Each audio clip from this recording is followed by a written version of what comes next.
right, guys. Welcome to the Give It Podcast, a podcast for blurs, for nerds. If you have a fandom, you are most certainly welcome here. If you're looking at your clock and wondering, yeah, you guys are on a Saturday? Yes, there is a reason why we're here on a Saturday. And as you can look from the title of this podcast, Barry tried us.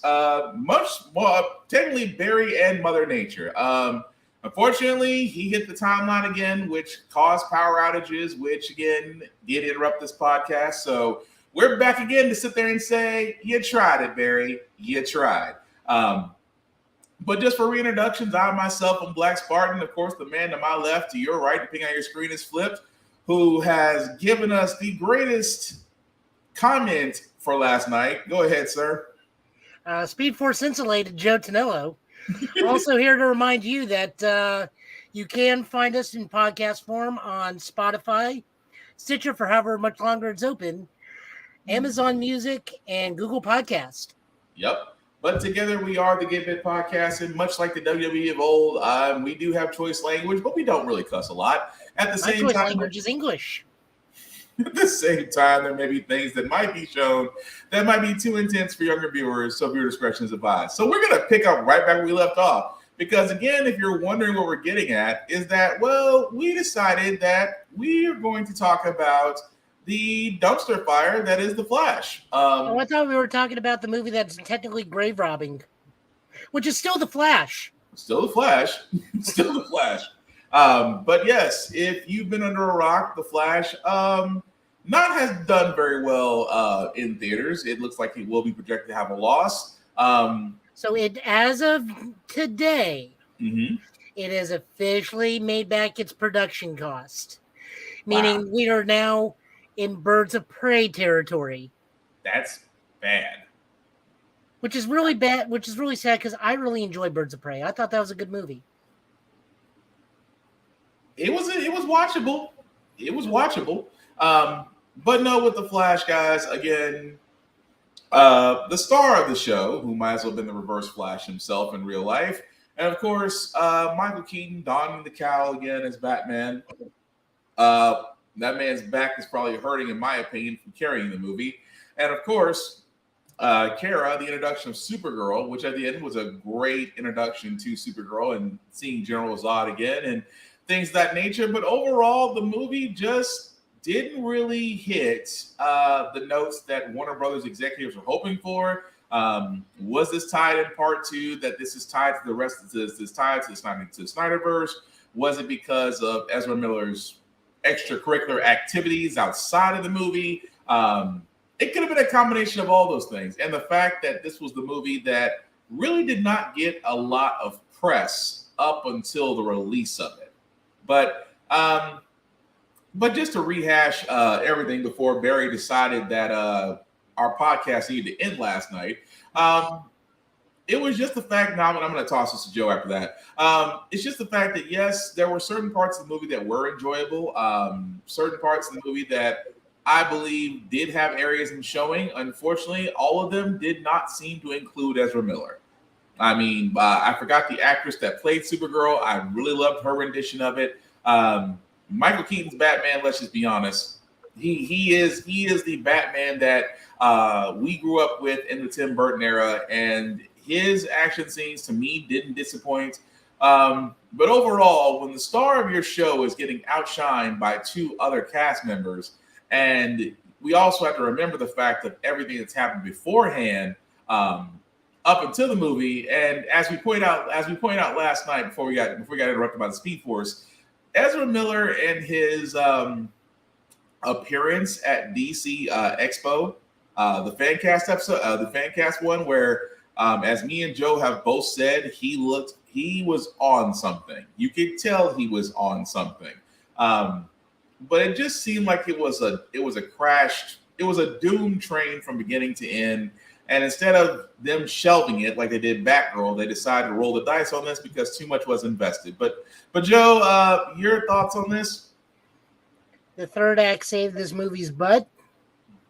I enjoyed Michael Keaton's performance, but at the same time, it was very apparent that he is there purely for the nostalgia grab.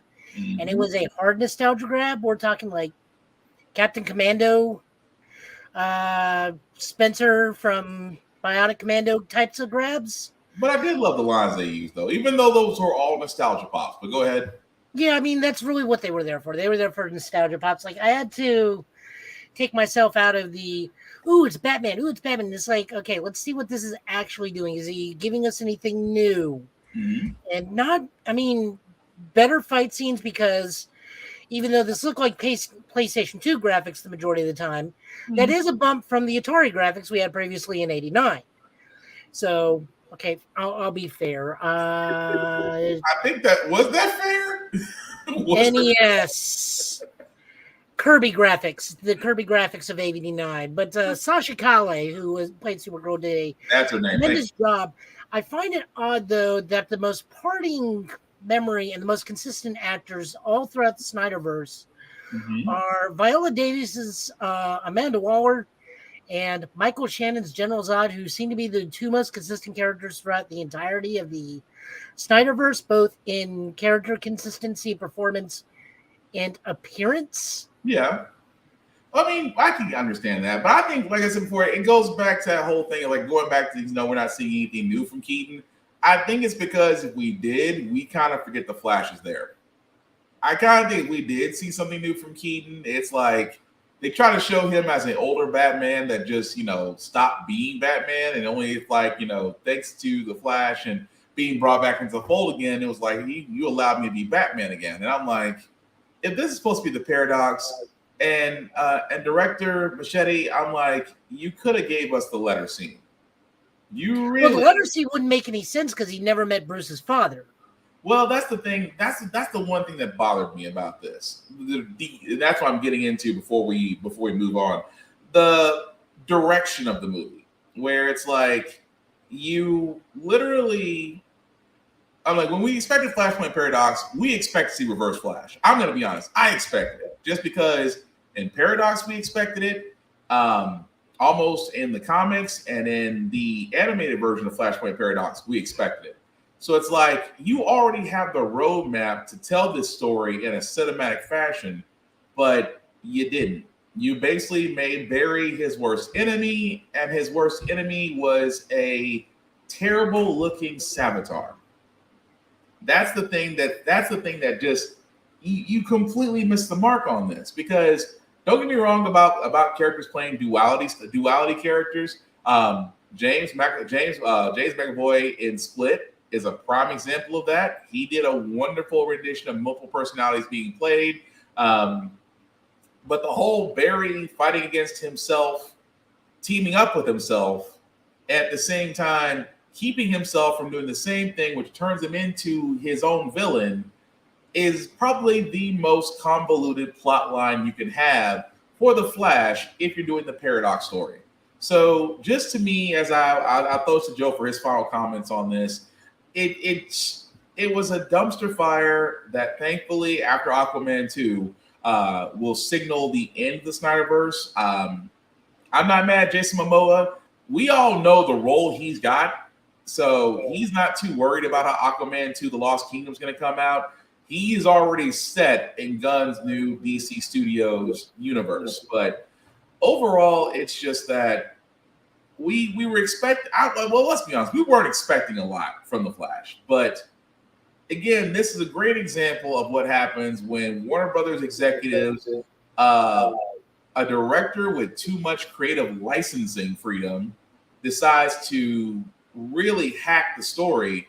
And again, when your main actor gets in so much trouble that he can't even do press releases, that's saying a lot. And yet Batgirl is still locked up in a vault somewhere, and yet we can't see it. But Joe, your thoughts?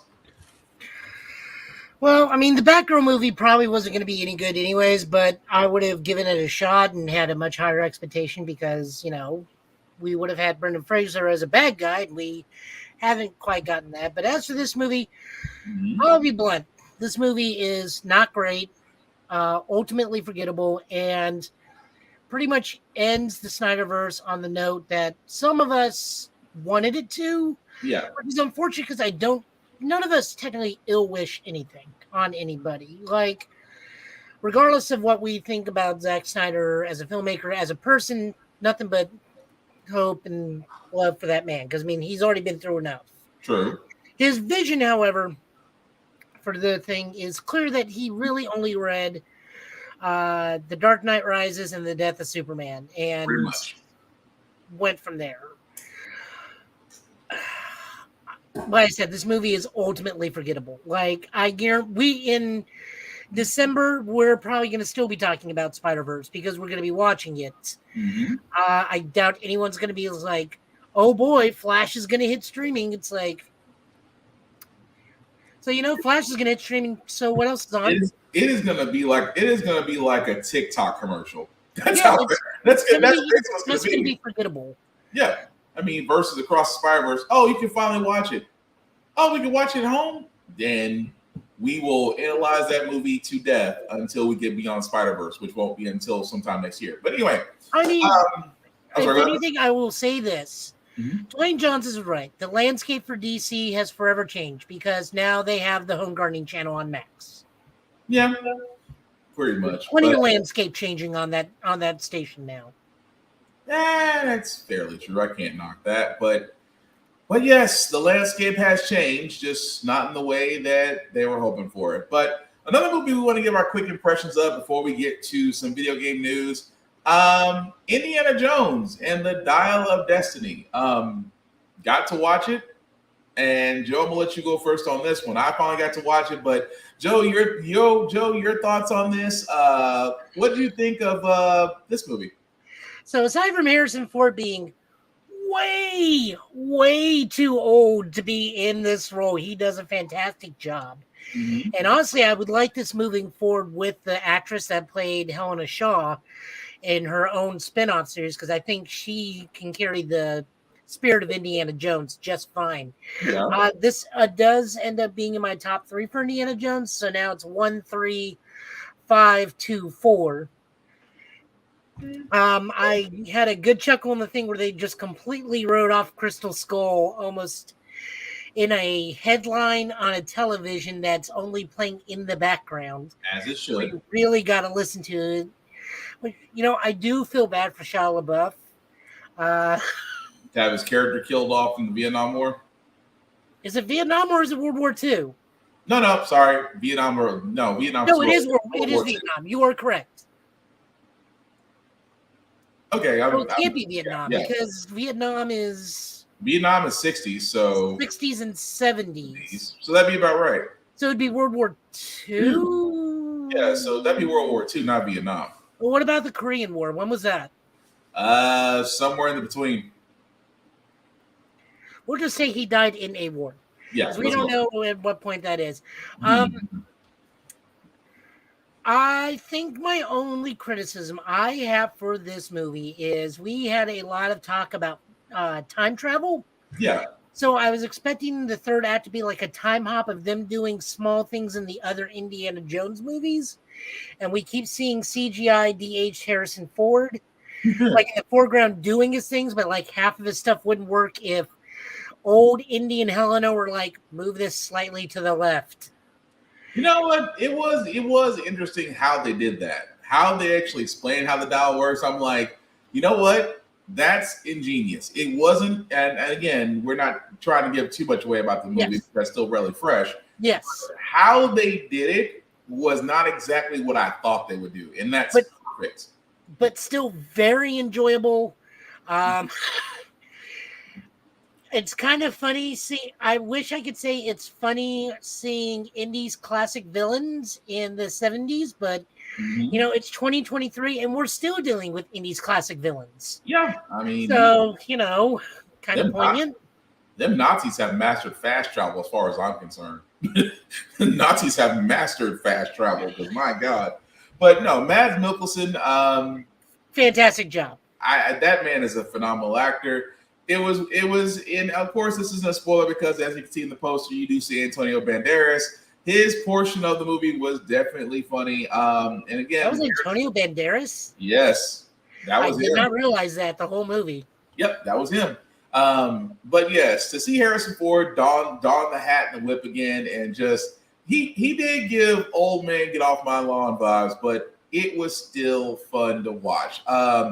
If I had to rank Dial of Destiny, I would probably put that because usually I'll go with because still to my favorite Raiders of the Lost Ark. Let's see, the Temple of Doom, the Last Crusade.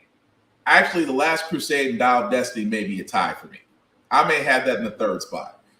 Just because it is to me, because Dial of Destiny did give me Last Crusade vibes, just because you see a lot of familiar characters from the movie in there.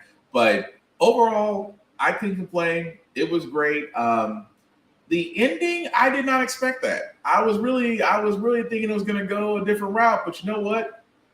It's More solid. power to it. Yeah, more power to it. At the same time, I'm not against that spinoff that you were talking about. I'm not against it to see if they really want to continue that. But that's going to be up to Lucasfilms and Disney for that. But any other thoughts? I can't believe you're not. This is not above Temple of Doom for you. Temple of Doom is always going to be near and dear to my heart. It is. Is it because it's just that bad? It's good, or what? It's one of those things. Actually, the funny part was Temple of Doom was actually my first Indiana Jones movie. Then it was Raiders of the Lost Ark. So I've always is it had because that. it's the only time he's not fighting Nazis? You know, that's a fair point. That is a fair point. That is the only movie. Yeah. That is the only Indiana Jones movie where he's not fighting Nazis. You are exactly right. But no, it's one of those things to me where it's fandom. It just that's what sticks to me. I know I can't give another more logical point to that. It just sticks to me as being my first Indiana Jones movie. But see, when I first saw this poster, I honest to God thought the Antonio Banderas was just an aged up Shia LaBeouf. It's like, man, he had a rough life being Indy's kid. Damn. You wouldn't be wrong though. Now, as a smaller picture, I honestly can't tell them apart. Yeah, because so it's like, what in God's name happened to Indy the Third? Yeah, if that was him, that's definitely rough. But overall, I have no issues with the movie. I thought it was very well done. In the aspect that they did learn from Kingdom of the Crystal. They did learn from Kingdom of the Crystal Skull. They did learn from that and really went back to his roots. Even though Jones is much older, and again, action was there, story was there. Can't complain. I loved it. Joe? No, like I said, I enjoyed it. This is in my top 3 for Indiana Jones, with the exception of maybe an episode or 2 from Young Indiana Jones Adventures. Please go watch Phantom Train Caper on Disney Plus. That is like so peak Indiana Jones, it's not even funny. Nice. Every episode of those is like a mini movie of the thing, and plus they are a mini movie. They're like an hour to an hour 30 minutes a piece, and yeah, it goes from the time Indy's a kid till him being a soldier in World War I. Yeah. Honestly, skip the kid stuff and just go straight to him being a teenager, and just do the middle and latter half. Young Indy, the kid does a great job, but I don't care about 6 to 10-year-old Indiana Jones. I care about 13 to 21-year-old Indiana Jones. Well, Last Crusade Indiana Jones will always be my favorite, just because of him and the interaction with his dad. Yes, that'll always stick with me. But anyway, we do have some more reviews to go over, guys. But before we do that, there are some trailers that we did want to actually display. Joe covered this a week ago about Nintendo Direct as they dropped some new trailers. This one recently came out that Disney again, Disney again is making another game to be released for Nintendo Switch. No, it's not Kingdom Hearts. This one is actually called Disney Illusion Island. Check it out. The land of Moloth is a beautiful, magical place. But its history is not without its darker moments. 1,000 evils will rain down untold suffering and misery. That's it! For me, that's a Tuesday. We're in desperate need of your help. Our entire world is in danger. Uh-oh! You must travel to the 3 biomes of Monoth and retrieve the Tomes of Knowledge. Don't you worry, Toku. We won't let you down. But be prepared, It will not be easy. Well, I think if others are in need, we should help them. And if that makes us heroes, then let's be heroes! Oh, I've got a question. What are we doing again? You know, I'm not mad about that. That's Disney Illusion Island that is going to be released on the Nintendo Switch. And honestly, the artwork is really, really good. I mean, it's a little bit more of an update from Steamboat Willie. But as you can see, it doesn't have a release date yet. It's actually up for pre-order now on the Nintendo Switch. I think it's great that, you know, another Disney game is coming out. I was expecting another Kingdom Hearts, but, you know, that's wishful thinking at this moment. But what do you think, Joe? I mean, they're using the art style from those Mickey Mouse shorts, which are getting like so much tremendous mileage for that thing being almost 6 or 7 years old now. Yeah. Yeah. Definitely, if you are interested in going check that out, I definitely will say watch the Christmas episode and watch the Halloween episode. Stuff gets dark that Halloween episode. Man. Zombie Goofy's a thing. But speaking of dark humor, though, that next show that we do have, guys, you know what? I have to say this about Futurama. I thought it was wrapped up a long time ago, and yet it's getting a whole new season come July 24th on Hulu. Here's the trailer. Welcome to your new home. Our new home. Oh, we're back, baby. In 2 seconds, you will collide with your destination. Good news, everyone. We seem to have survived a massive disruption in the flow of time. Wait, what exactly happened? Here, look at this. Stop fighting! Okay, I'm done. To the ship! A new virus has broken out. I've developed a test to see who's infected. You jam this Q-tip up your nose. That looks kind of fun. I can't wait to do it hundreds of times. Pretty lawless out here in crypto country. Say, you interested in a job?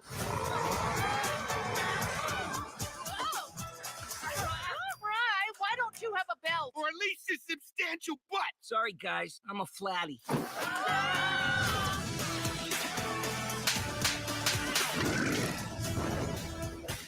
Lens gave me gift. That's an order. Ow! You do you, weirdo! Go fight my glittering festive ass! Yep. How do we get out of here? Easy. We'll burrow out. Burrow! Burrow! I deserve that. I'm just glad you're back. Would you like to order erotic scented massage oil or fuzzy handcuffs? Yes, God, please. that's creepy. I mean, yeah, so creepy. You know, they do not get old. You would think so, but it doesn't get old. But that's Futurama, the new season that will be coming out July 24th on Hulu. They are going to take a lot of shots. But then again, it's the same guy who's the creator of The Simpsons. How do you expect him not to take shots at current events, especially COVID? But I'm just looking forward to that. Like I said before, I'm not going to be honest. I'm not going to lie to you guys. I thought Futurama was really wrapped up as far as like 3 or 4 years ago, not realizing it's still going on. But Joe, any thoughts on that? Oh, I'll watch it. No problem. I mean, it's Futurama. It's always going to be consistently good and consistently funny. Yeah, that is true. So we're going to switch gears for a second because Jonathan Majors, you know, it's a weird thing for Kang right now because at the beginning of the year, we were very happy for Jonathan Majors because of his role in because of his role in Ant-Man Quantumania. We loved him. Creed. And we loved him in Creed. His photo shoot as Don Flamingo was awesome. And then, well, we saw that report that, well, he may have been allegedly an abuser. And since then, it has been a roller coaster of of news that has came out, those that have came forward, and well, Disney has been very quiet about what they will do, although they have sat there and said that contingencies are in place because, well, let's be honest, they don't want to make the same mistake they did with Johnny Depp, which is the reason why we'll probably never see a Pirates of the Caribbean ever again. But they did make the mistake because they've shown us all the different versions of Kang, and they're all Jonathan Majors. That is also true. The reason why we're bringing this up, guys, is because, well, Jonathan Majors and his lawyer did present some evidence. That evidence was actually presented to where even though the charges of abuse have been dropped against him, there's still a trial going forward in the next couple of weeks. But they expect that case to be thrown out. At the same time, there is a warrant out for the arrest of his ex-girlfriend who has left the country. But aside from that, there is a new report. Again, like I said, there's more to this story. This is wild as far as there's more to this story as it goes along. That Jonathan Majors may have been allegedly having this type of abusive activity and personality for a little more than over a decade. So again, this is another situation to where it's like he gets out of one hole, and then it's like, here comes curveball number two. The actual company, the actual publication, Rolling Stone, is the one that's producing this, saying that they've spoken to 24 sources about the actor's recent domestic assault charges, who claim that the actor has a history of abusive behavior throughout previous relationships, as well as during his time at Yale. Quote unquote, no one is surprised the sources came out. It has always felt like it was a matter of time because his behavior never changed. He's kind of a bad dude, and now it's just catching up with him, end quote. Of course, Jonathan Major has denied these claims, and yet Rolling Stone has yet to produce these sources. So, I always believe in this. Regardless of who you are, everybody has their chance in court. You're innocent until proven guilty. Until you're found guilty by a jury of your own peers, that's what it is. Some people will sit there and say, well, Jonathan Majors is a method actor. We've known plenty of method actors through the years. Sean Penn is a method actor. I Am Sam. Jared Leto. Yeah, Jared Leto, Daniel Day-Lewis, when he played President Lincoln, also a method actor. Wesley Snipes, again, a method actor. Now, Jim Carrey, but that actually kind of lends credence to their things where if you're method acting to the point of your whole personality shifts to be the actual character and you cause problems, maybe you don't do that. If you're curious what I'm talking about, go watch Over the Moon, I think, or something to that degree. The making of the Andy Kaufman thing where Jim Carrey just like basically becomes Andy Kaufman and just becomes an unholy nightmare to everybody around him. I mean, but that's the thing, though. That's what they're trying to say. They're trying to say, well, this is limited to this. And as much as I keep saying, I hope that first and foremost, the truth. I hope the truth comes out. If it validates him, if it validates and completely exonerates him, cool. If he's found out to be guilty, then he should face his actions, no question. Do I hope that this all blows over and the fact that he does get exonerated and he can continue being Kang? I would like to think so. Yep. I would hope to think so. But at this point, I can understand why he's laying low. I can understand why Disney is watching very, very closely. I can also understand why Disney's getting contingency plans in place because this story will affect, and this thing about it, this case with him will affect who is going to be the main villain for the MCU going forward. But yeah, it's odd that he gets out of one hole. And yet now there's these other publications that are coming out, and it's like, oh well, he's always been this way, or he's always had this issue. And he had me sign an NDA, so I can't discuss this kind of stuff. Right. So that's where it's it's odd, but at the same time, I like I said, I want to hope for him, but at the same time, let the evidence and the truth come out. Either it exonerates him or it condemns him. One of the two. But Joe, any thoughts on that? No, pretty much just mirroring what you said. Like, we're not going to cast the shadow of a doubt on him. We are really only reading what is provided to us. We try to find sources if possible. Mm-hmm. So we are citing the Rolling Stones article with this. So we are basically regurgitating. Me and Will, we both want him. Both want the best outcome for him. We are not going to doubt him. We're not going to hate on him. We want him to come back as king. We want him to continue moving forward. Hopefully this works out in the long run. But, again, if you're acting, and the one thing I'll say is if your acting style causes you to be problematic, maybe take a step back and try to find a new method of acting or a new style of acting, because if you're becoming problematic, that's an issue. Exactly. And that's the thing. Like, we're not trying to sit there and say that method acting isn't effective, but it's not an excuse either. No. That's the thing. That's the thing that's the spin cycle of it all. It's like, oh, well, he's a method actor, so his actions, it's like when they try to do Wesley Snipes. Like, Wesley Snipes famously, when he was Blade, wouldn't answer to Wesley Snipes. He'd answer to Blade. And again, I've never heard anyone say that he wasn't. I mean, from what I remember from what I was reading, during Blades 1, 2, and 3 in Trinity, no one's ever sat there and said that Wesley Snipes wasn't horrible to work with. If anything, in Trinity, Ryan Reynolds and Jessica Biel actually praised him for him being so open.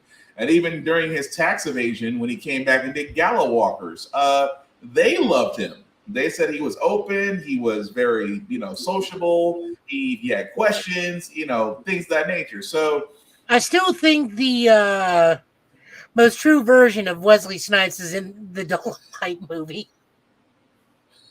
You're not wrong. You're not wrong, but still, you're not wrong at all. But you're not wrong. You don't know what Wesley Snipes is actually like? Go watch Dolomite. Man, that part alone. If you don't know what we're talking about, watch Dolomite. Not the more updated version where he's not actually at Superfly, but no, watch Dolomite. You'll understand. But yeah, like I said, we're hoping the best outcome for Jonathan Majors. But if he is found guilty, he should face a letter of the law. But if he's not found guilty, let this man live. Because again, speaking from the Blurred side of things, we need more prominent actors of that caliber, just because they can give us commanding presence in scenes. Like I said, let the truth come out. We're hoping for the best. But man, if I was him, I can understand why I'm going nowhere near social media or just lying low at this moment, just because. But other news before we get to our next trailer, because this one I'm surprised about. Joe brought this one up because Marvel usually does interesting issue releases. This one, I am surprised. What I mean by that is the release of Spider-Boy. This is basically the announcement of a new ongoing series that stars Bailey Briggs, aka Spider-Boy.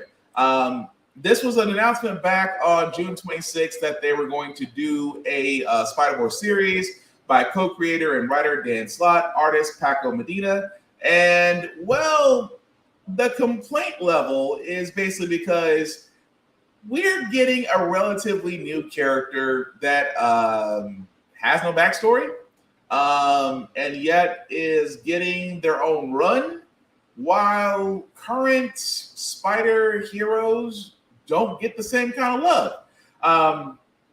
What I mean by that is, if you, like I said, just for example, we have right here where it shows this one, where one guy says, "We literally have so many other Spider-Man for storytelling potential. We don't need this." Can't argue with him. They're 100% right.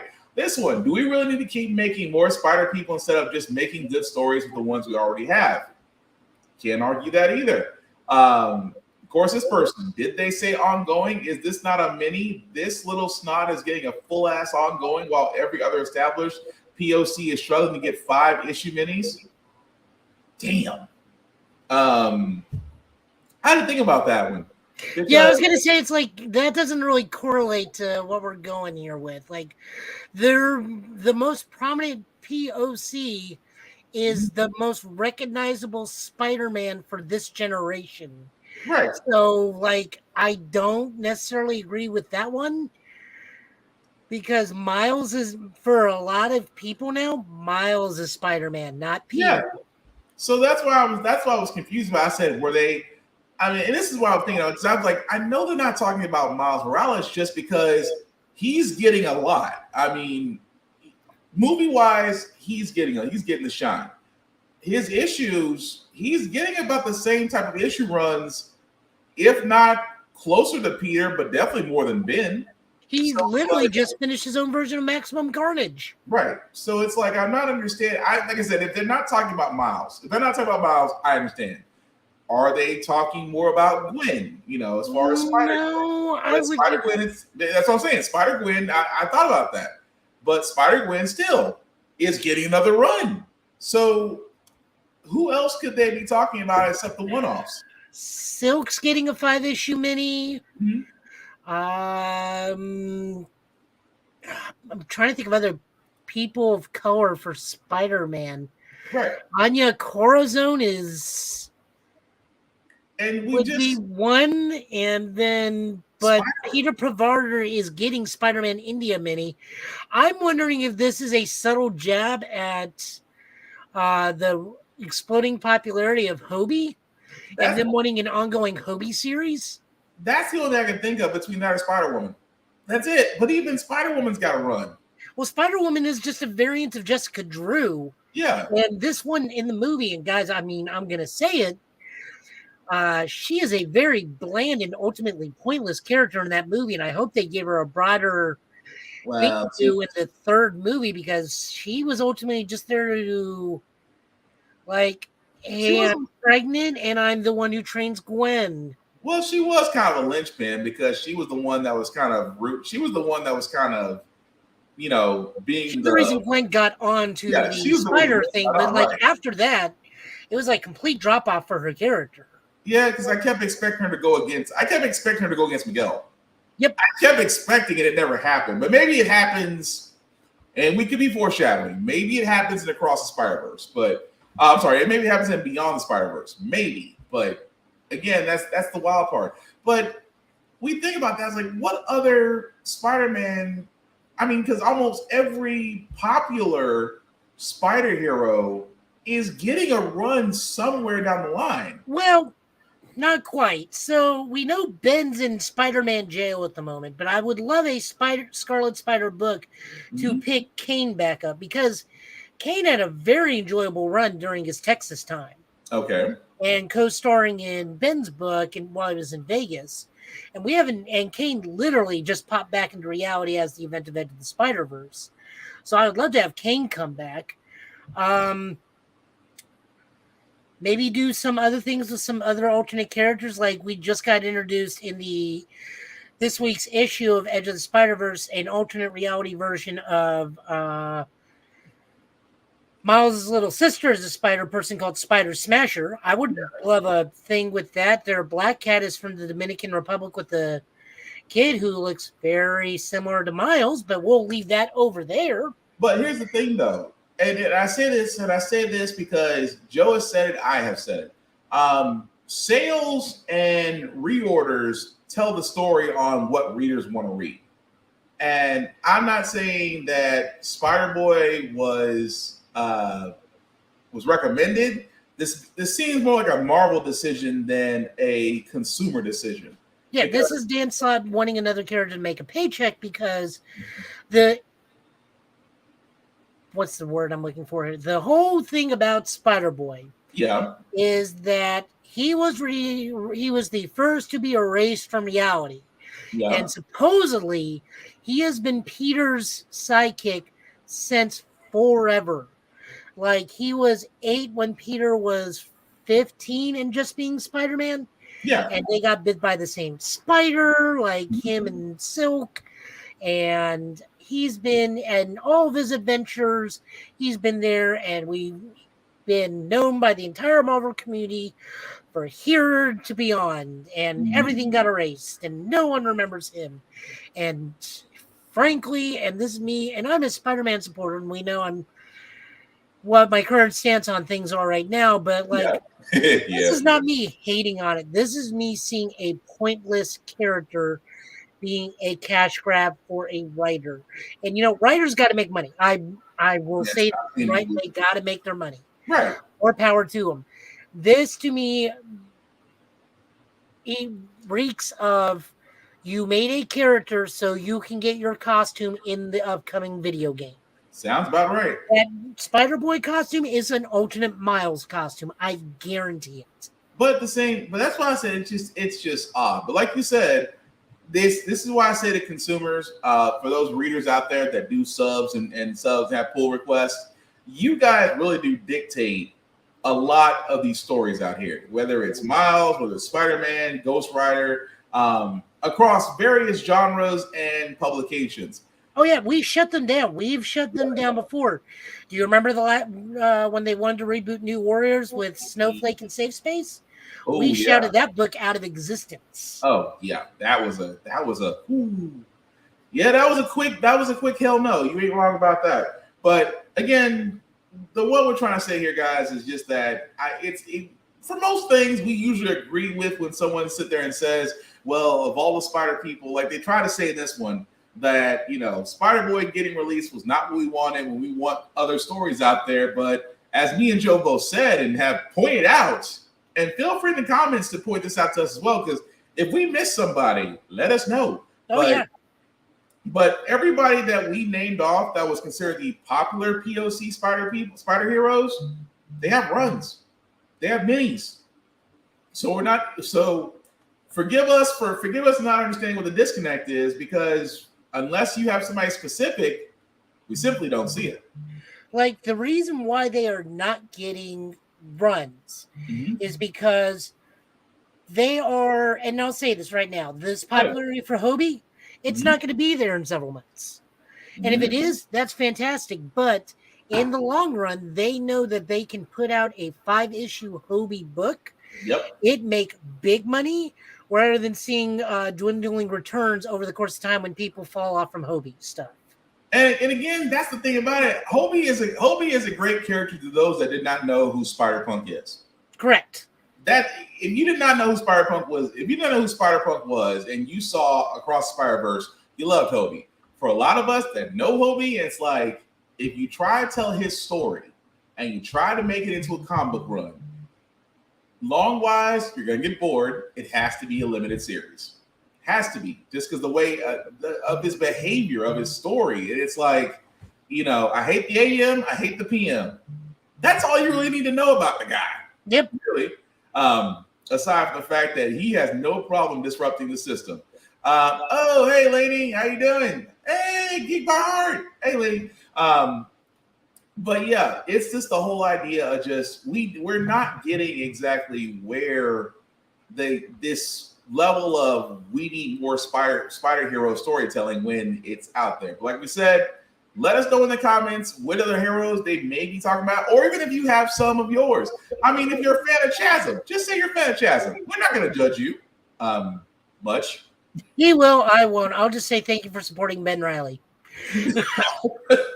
Okay, so I do have some minor news. We do have some pretty fun Toku news that's coming up. We have next week the premiere of Ultraman Blazer, which is the newest Ultraman series. They did release a big announcement, and this is going to join into the Power Rangers. Is they're, for the first time ever, they're going to be doing a simulcast dual language for Ultraman Blazer, meaning you can get your Japanese and your English at the same time.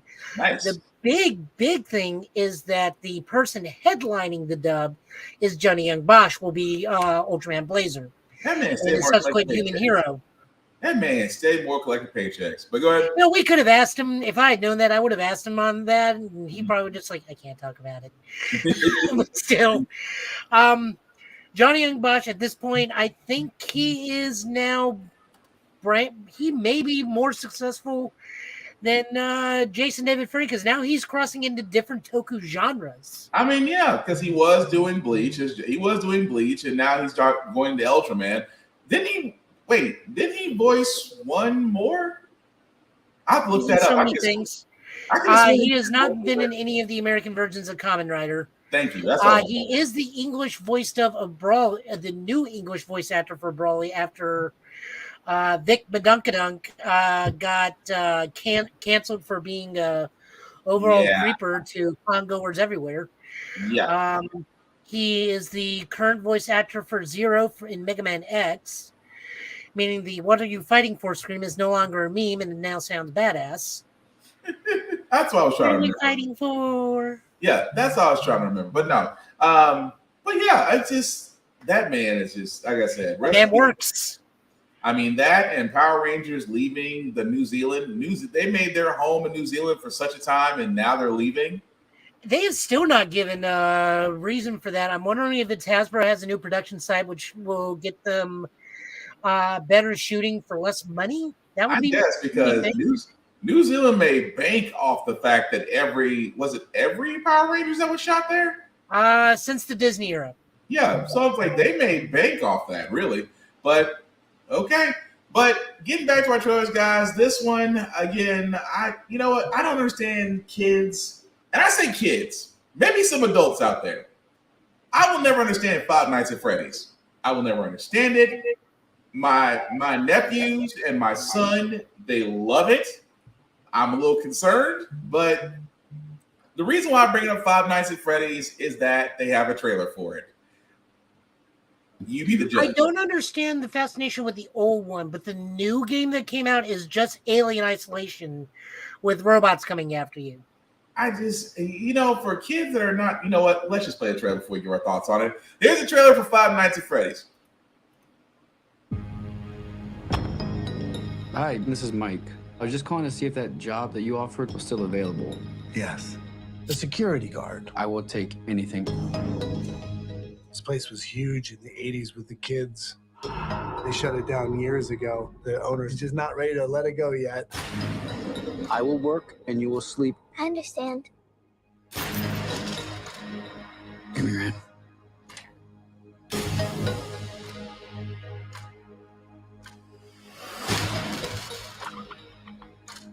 All you have to do is keep your eyes on the monitor.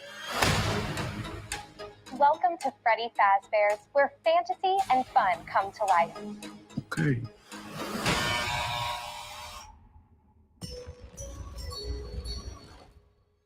You must be new security guard. Can I help you, officer? Have you met them yet? Met who? Them.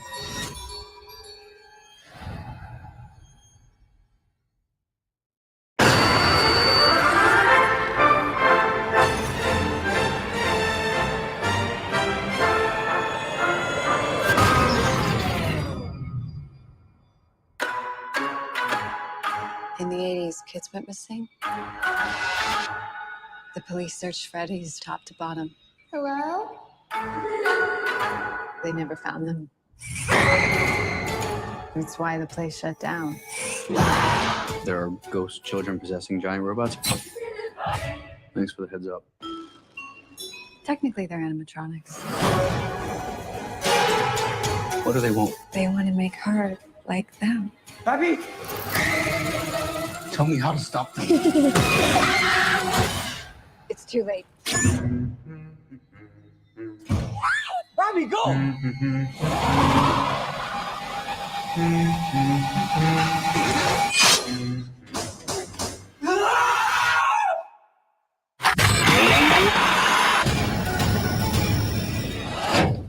Where to? Why do I always get the weirdos?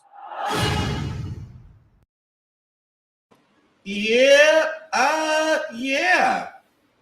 So, guys, that was Five Nights at Freddy's, which will be on Peacock, streaming on Peacock October 27th.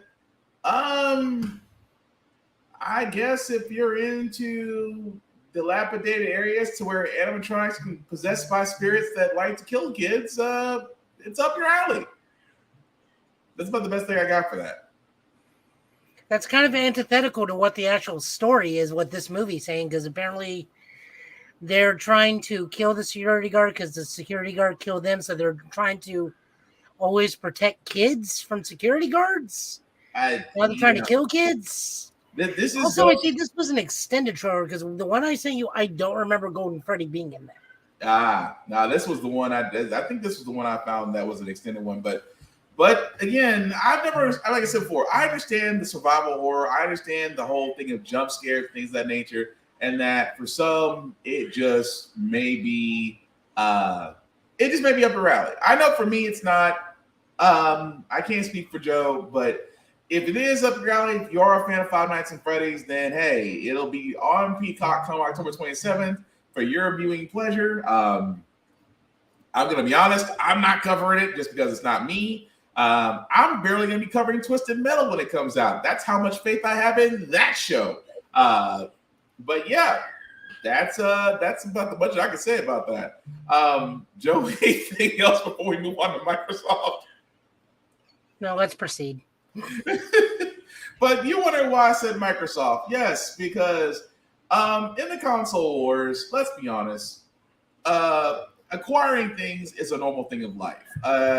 But Xbox, specifically an email that came out to where I'm going to be questioning somebody and networking is going to be fired because Phil Spencer had written to Amy Hood, who is the vice president at Microsoft, and said, again, this is, as you can see here, the actual email that was sent out, request for strategy approval for Sega.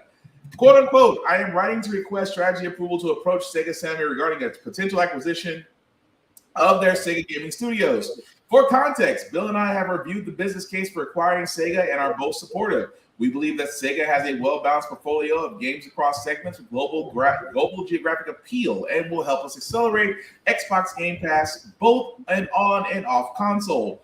Please find the attached memo and bullets below for additional details on our strategy, prioritize our next acquisition target, a brief overview of Sega's gaming portfolio, and the value drives for the potential acquisition.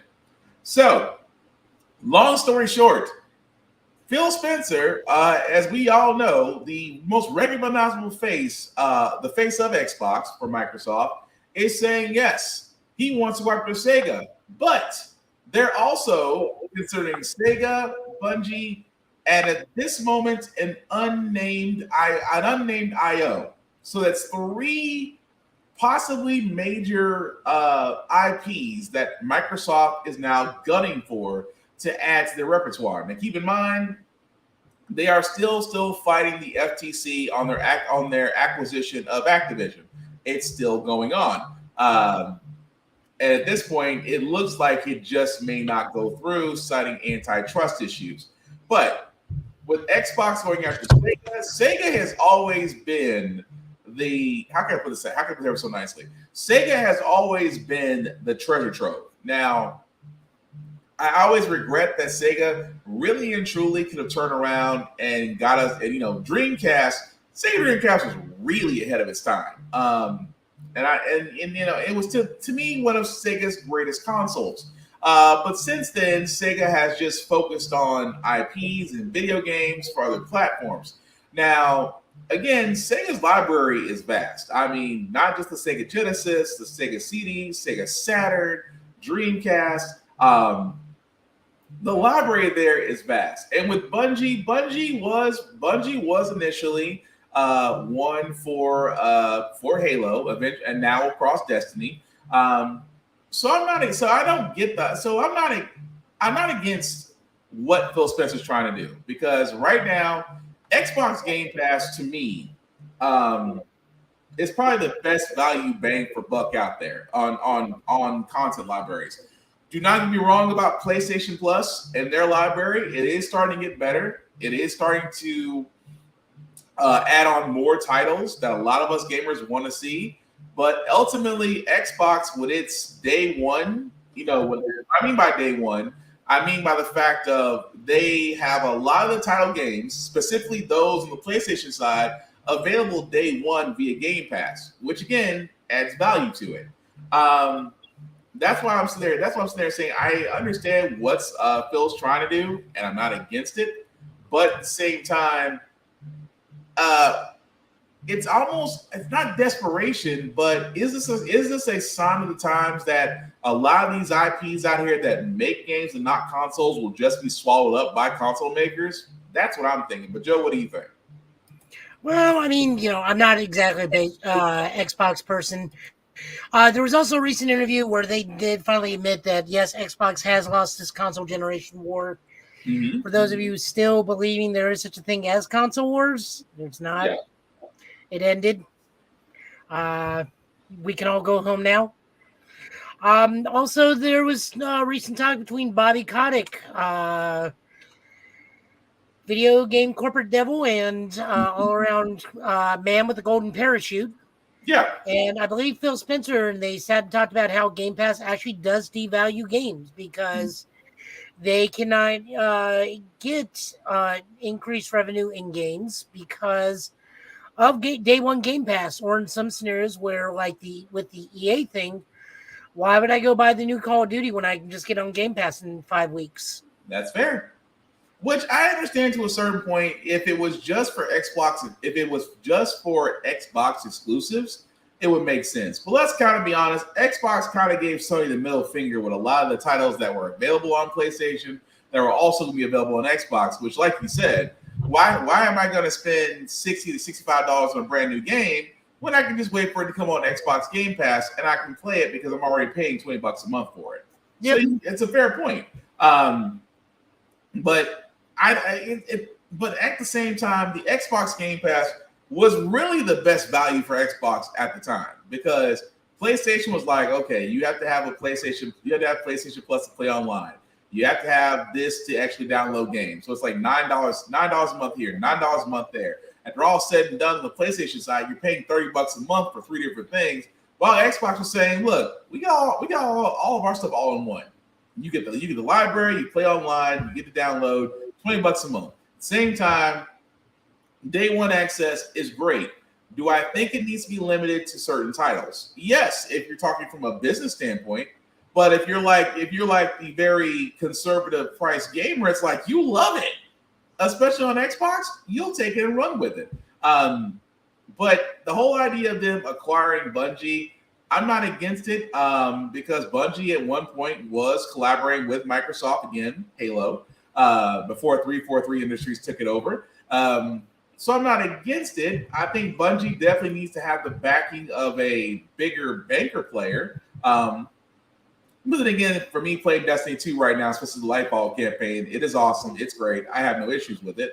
But I would love for them to retweak the things. Now, I don't think they'll get Sega. I'm going to be honest. I think Sega likes the fact that they can make money as an independent IP. I don't see them being acquired by really anybody. But any thoughts on that, Joe, before we move on to the next one? No, not really. I mean, the biggest problem with Game Pass, with doing selected games, is we got to realize Xbox does not have a lot of exclusive first-party things that aren't Halo. Yeah. They are the biggest issues. They do not have a very diverse single-party IP. Yeah. So that's what's just. I mean, they do. Don't get me wrong. Their library is great. Their library is great. But when it comes to IPs, they are very select about what they release. But I mean, we're still waiting for a new KI. You and Hashtag me both. bring back KI. You and me both. But moving along, guys, I did want to cover this James Gunn news because James Gunn, the head of DC Studios, has confirmed this himself. At first, this was reported by Deadline, but James Gunn did come back and say it's confirmed. For Superman Legacy, we do have our Superman and our Lois Lane. And forgive me if I mispronounce this guy's name. David Corenswet and Rachel Brosnahan will be playing Clark Kent and Lois Lane in Superman Legacy. Now, Rachel seems familiar. She is the lead for the Marvelous Miss Maisel. That's on Amazon Prime. Great show. If you haven't watched it, I highly recommend it. But David Corenswet, which again, I didn't know who this guy was. And that to me is perfect. So I went and looked about what he's going and saw some things. Mhm. This man is the perfect Clark Kent. I mean, besides the fact he's 6'5". Well, see, that's the other thing. We'll get into that in a moment. So his acting, he is a big dude, but he plays like he is a very small dude, as Clark Kent should be. Yeah. That's the one problem I had with Henry Cavill, is that anytime you see Henry Cavill as Clark Kent, I don't see Clark Kent. I see I'm still Superman. Yeah. Or, hi, I'm Henry Cavill, and I need to be painting my Warhammer till they tell me to get into the Superman costume. At no point do I ever envision Clark Kent. Yeah. You've seen Superman and Lois has the best version of Clark Kent. It's probably next to Dean Cain. Yeah. Regardless of Dean Cain's like current personal mind of status and being now. Him Right. and Tyler Hoffman are probably the two best live action Clark Kents, because you can believe they are two separate people. Yeah. Except for that one point in Superman and Lois where that one dude like threatens his son. He goes right into the bar and nearly kills the dude. But that's a different thing. But so this one, he is not only... We have Doctor Who syndrome already. Yeah. We already have people coming and goes like, why did you get somebody that looks just like Henry Cavill to be, and not Henry Cavill to be Superman? It's like, well, that's because this dude and Henry Cavill look like Superman. Yeah. And everybody in the comics, in the book, in the movies, and the TV shows look like Superman because they all kind of look like, Henry Cavill kind of looks like Brandon Roth. Brandon Roth kind of looks like Christopher Reeves. Christopher Reeves literally is just Superman. I'm gonna be honest. Brandon Roth and Christopher Reeve gotta be related. They have to be related somewhere. It's a Doctor Who. He just keeps regenerating. He goes from comic book to Christopher Reeves to Brandon Roth, Henry Cavill to this new guy. So like, they casted a perfect Superman. Like, I'm all for it. The other stuff I've been seeing about this, like, oh, he won't be as big as Henry Cavill when he works out. It's like, so first off, You're muted. Joe, check your audio. You fell off, sir. You fell off a little bit. Nope, still can't hear you. So, I mean, while Joe's getting his audio together, but no, I mean, as Joe's about to explain, but to me, it's like I keep saying I love unknown characters. I love the fact that, you know, when it comes to a mix of things, I want something different. Now, don't get me wrong. Henry Cavill played a great Superman. Loved it to death. But, you know, thanks to him, I mean, between Warner Brothers and just messing the opportunity up, really just lost a great opportunity to have more Superman movies. Now, this guy, of course, as Gunn has said, he wants a younger Superman, which it looks like he's gotten. A taller Superman, which it looks like he is. So I'm just curious where we go from there. So I think, Joe, we got you back. So what were you saying? So I was saying, so Henry Cavill, he is 6 foot half an inch. At least I think he's 6 foot half an inch or 6'1". This dude is 6'4", 6'5". So even if he works out, he's going to be bigger than Henry.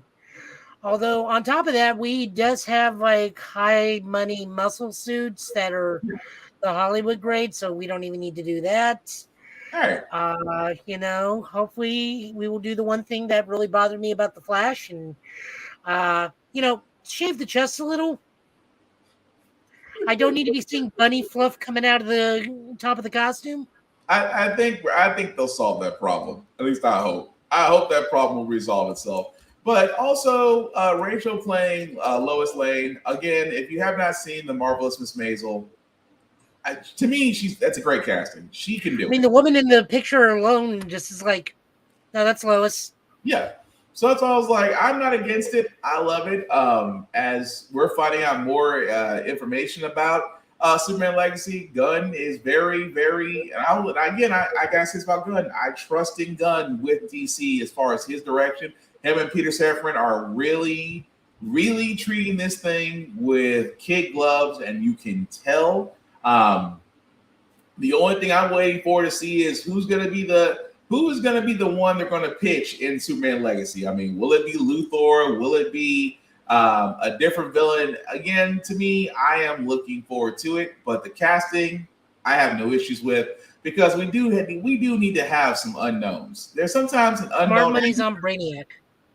I wouldn't be against it, but we do need to have some unknowns when it does come to acting, especially with new generation out there that are seeing superheroes for the first time. We do need to have some new blood out there. So again, I'm not against it. You guys let us know in the comments. Do you think it's great? Do you think it's not? We've seen enough Henry Cavill jokes. We get it. Okay? We get it. We understand it. We're just asking you guys your opinions on that. But we know about the great value Henry Cavill. And that just goes to show you before we move on to the next piece of news. It just goes to show you that some actors are just associated with roles that we can't see other people playing. Now, don't get me wrong. I didn't say, I mean, for me, it's always going to be, for Batman, it's like, Michael Keaton is my quintessential Batman. Does that mean that Val Kilmer did that means that Val Kilmer did a bad job? Absolutely not. I love Batman Forever. I love the fact that he did a great job in that. George Clooney was a great Bruce Wayne, but Joel Schumacher kind of gave us a very crappy Batman. Christian Bale, Nolan's shot at Batman. Loved it. Love the fact that the direction he went with it. Love the fact of how Joker was done, and Bane was questionable. It was, but at the same time, not against it. But again, what I'm getting to is that some people just get associate the actors with the roles they're playing that they can't see someone else playing. Case in point, The Witcher. Because after this season, it's going to be Hemsworth.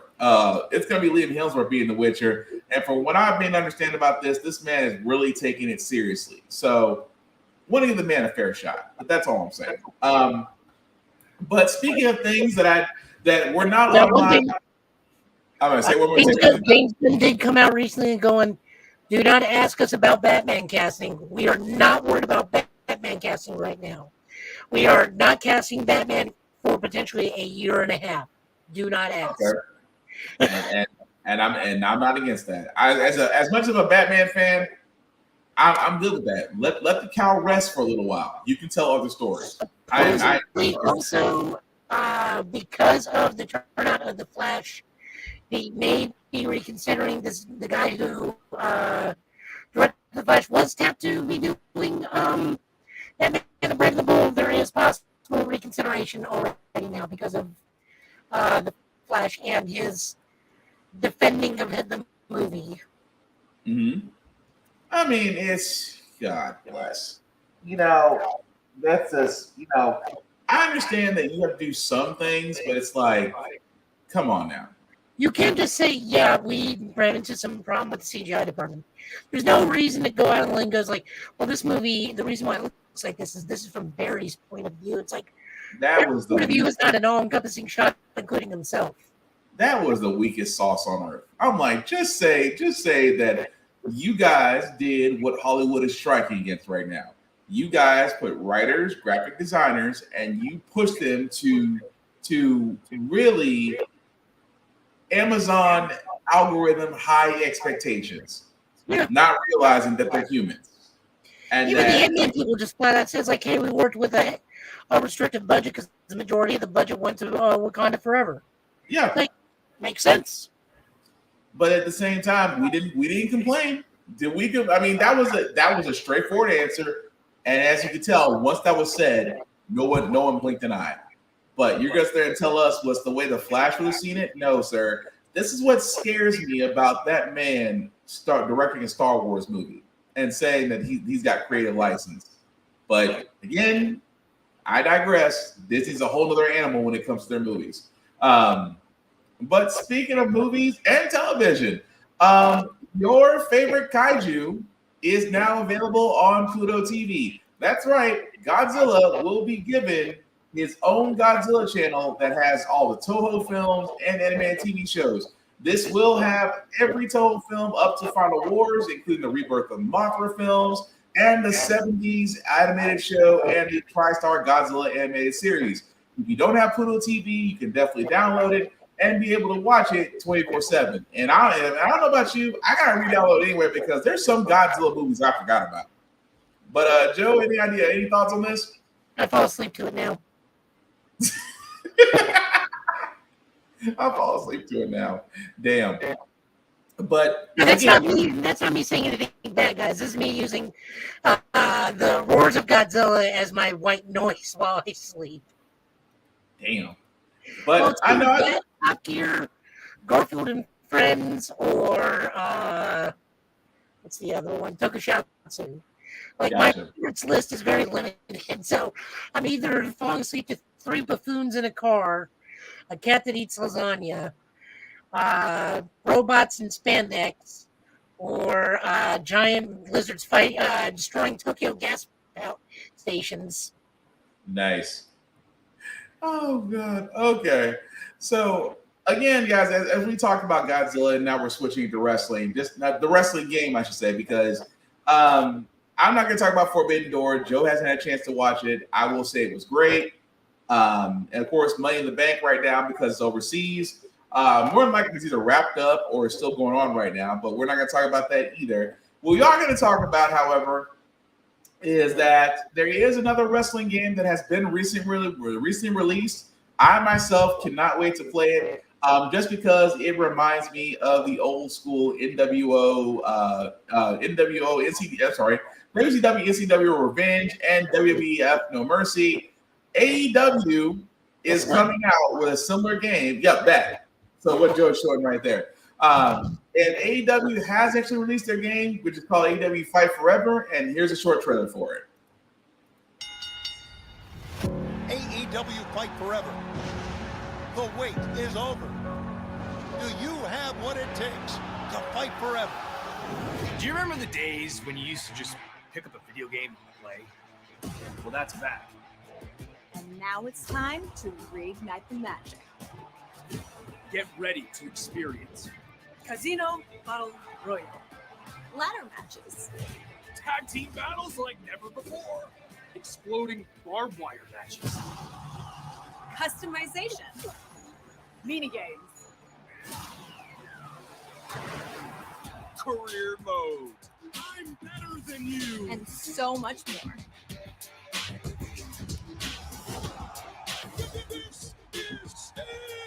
Do you have what it takes to fight forever? AEW Fight Forever on sale now. So yeah, that's the trailer for AEW Fight Forever, and I cannot wait to play it. Because again, one of the guys behind it, Kenny Omega. If you don't know who he is in the world of wrestling, I don't think you got a pulse. But then this is not an insult. Again, one of the very few many recognizable faces in the world of sports entertainment. Kenny Omega is actually behind this, along with Ukes. Which, if you recognize the creator, Ukes, they were the ones behind the game that Joe just showed for N64 and for PlayStation. They were behind WCW NWO Revenge. They were behind WWF No Mercy. That type of gameplay, which is I'm hoping is going to be, because I do like. Don't get me wrong, I do like pickup games to where again those are games you can pick up. Get to learn, get the controls down, and immediately enjoy them. I'm hoping the same thing for AEW Fight Forever again. I'll be giving a review of that once I actually get the game and download it and play it.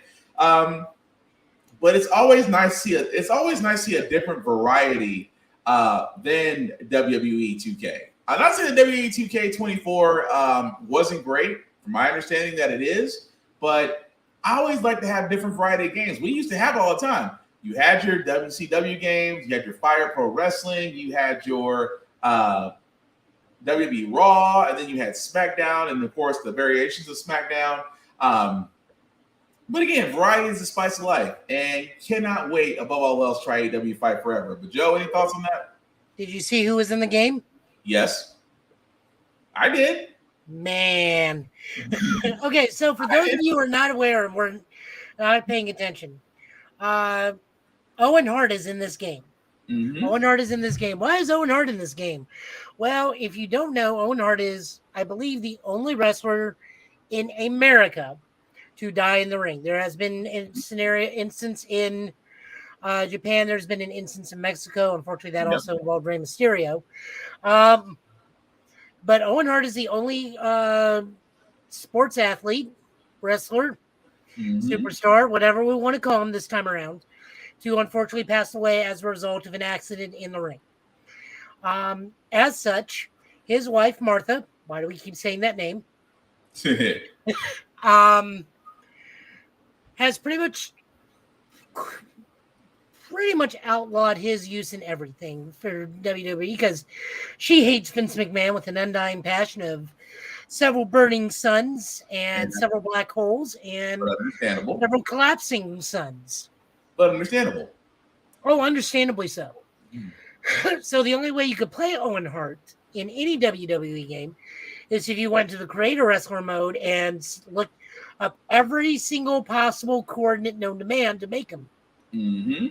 However, nowadays, as probably a pointed jab at the WWE video games, she has allowed them to use probably his likeness and his voice work. I don't know if this has voice work or not. So on that part, I'm guessing that it does. Yeah, but I'm saying for Owen Hart's. Oh, yeah. So I'm saying like that part may be a thing. Yeah. They may be some recorded audio clips or like AI generated voice work involving his voice. Again, that part on my end is pure speculation, but as a pointed jab at the WWE, Martha Hart gave permission to put Owen in this wrestling game. Yeah. That is tremendous. Also, CM Punk is there, which we did not know if he was going to be in the game for months on end because of that little spat between him and Kenny Omega and his crew. Yeah. Because at one point he was the center cover part. And they changed it multiple times. I said it was either it's almost like a Batista in or he's out at this point. But surprisingly enough, yeah, he still made the game and he is still, I guess he's permanently on Collision for right now, but that's a whole other story. Yeah, I'll probably get to try it on July 4th. I've been playing too many other things at the moment, so. Well, speaking of other things, because you got to play this, I didn't, and I'm jealous as hell because I am a Final Fantasy fan. I don't have a PlayStation 5 yet, keyword yet, because, I have other things and responsibilities that I got to take care of, unfortunately. But, Joe, really quick, sir, your impressions of Final Fantasy 16. I get to hear somebody called a cock in the first 5 minutes of the game. I'm in love. Yeah. No, seriously. Within the first 5 minutes of the game, one of the people just looks at somebody. It's like, "You cock." It's like, oh, we're going with very, very obvious British humor. I'm at home here. I'm just looking forward to it. Just like the whole idea. So, just speaking on the outside in, how is it as far as, have you got into it? Gameplay? Is it form fitting? Is it different from other? I'm in the third act. So you play as 3 different time periods in Clive's age where he's 15, 28, and 33. So I am now where he is 33. I will not spoil any story parts beyond that. There's several controversies surrounding this game already. First and foremost, people were saying that this was supposed to be open world. No, that was a mistranslated thing from a interview with one of the series producers where he goes, "Our maps are big." People misconstrue that and say we're open world. No, the zones are big. The zones are just big. That does not mean that we are running down corridors. We get into big zones. All the final level fights are all kaiju battles, as they should be. Some are very, very obvious homages to certain kaiju movies. Okay. Or anime.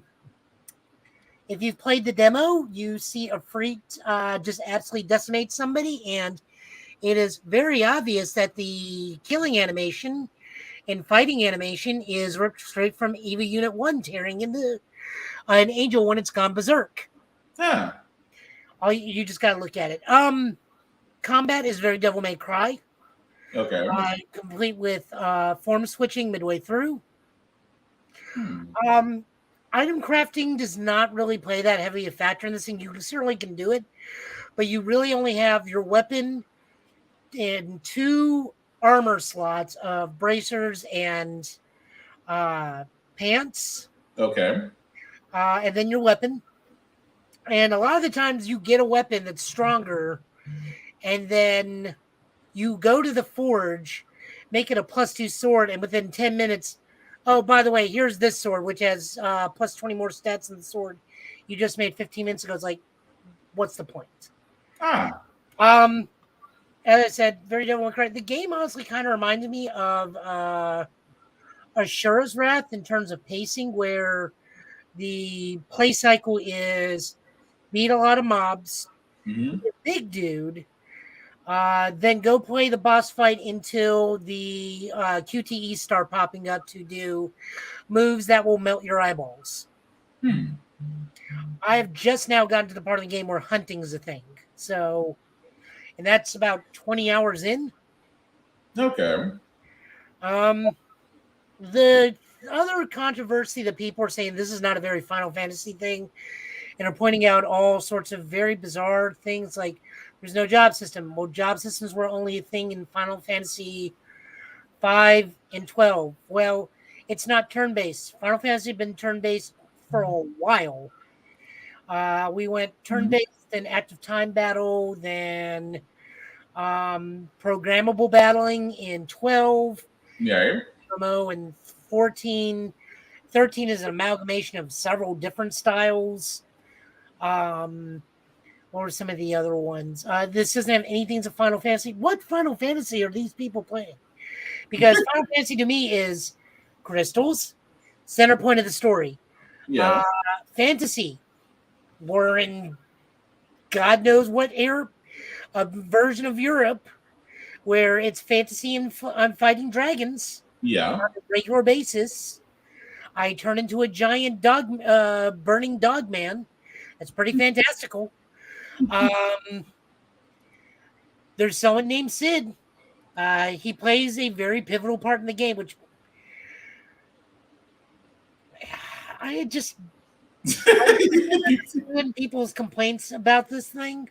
Okay. I do understand there are pacing issues, and I will admit there are. It's like, let's do this big climactic thing. By the way, can you go get that chocobo for me?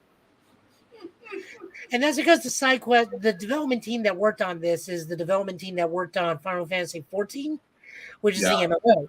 So a lot of their side quests are very MMO based. Very go talk to this person. Okay, go talk to this person. Here's a cone. Now go talk to that person. Then go talk to this person.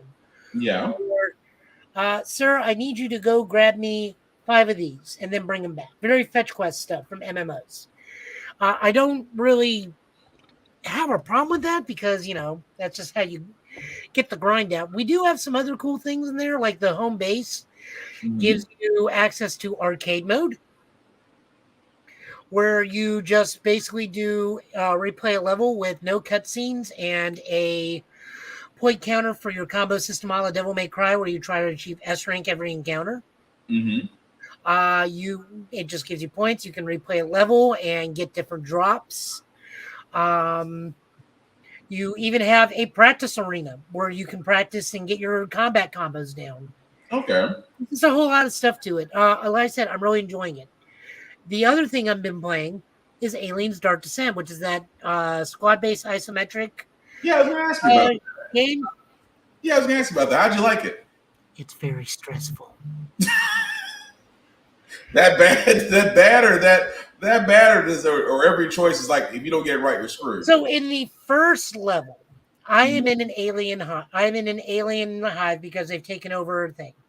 And I don't think anything of it. And they're like, it's a hive. I mean, you know, I'm sure the end level boss is going to be a high level alien. Probably a Praetorian or a warrior or thing, because the midway boss through that level was a Crusher, which is a alien that got bred with cattle. So I set down a sentry gun. I flamethrower part of the land ahead of time so that the cone of flame leaves a residue that will hurt aliens about 5 to 10 damage as they move through it. I lay down a cone of suppressing fire ahead of time.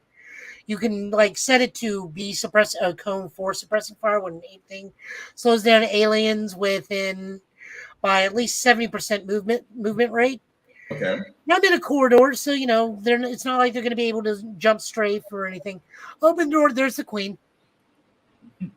I die almost immediately. Damn. So we run the scenario about 18 times. And then on the 18th time, I get it.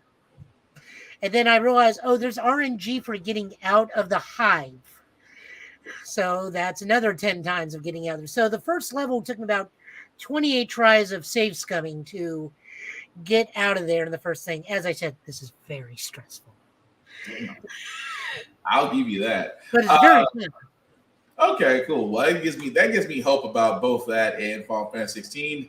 Your boy just has to get a PS5, which are starting to become more and more available now. But really quick, some other impressions that we did have. This one again, that's currently out on Netflix, and I am basically talking about Black Clover, Sword of the Wizard King.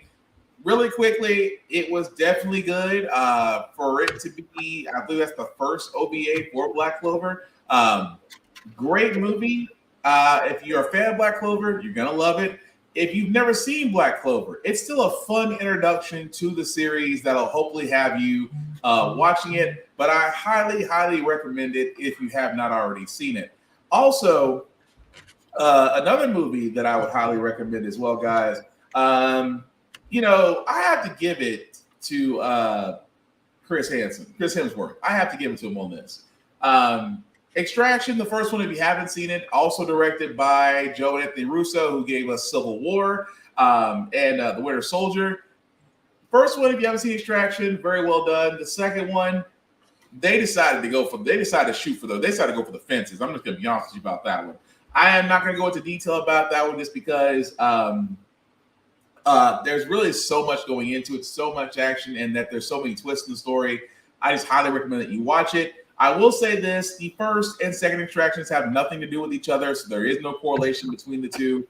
But it does have plenty of great action.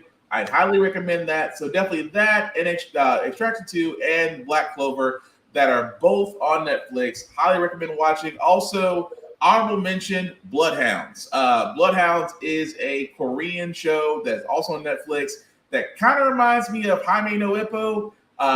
Just because the guys form, the action scenes are just, they remind me of, shoot, I can't think of that name right now. It'll come to me later because I was going to say fight scenes. It was brutal. It was bloody. The Raid. There we go. That's the name I was looking for. It does have Raid style shooting and fight scenes. But again, highly recommend that on Netflix as well. So the reason why I say that is because we are going to get down to two of things that are going to probably take this up before we get to the Hellfire Gala, which Joe has information on. Because I have to say this with these two shows. I'm going to start with this one because it's going to be the lighter of the two shows, because the next one is going to be about Secret Invasion, and that's going to be a whole other story in itself. Superman and Lois. Their finale just wrapped up for season 3.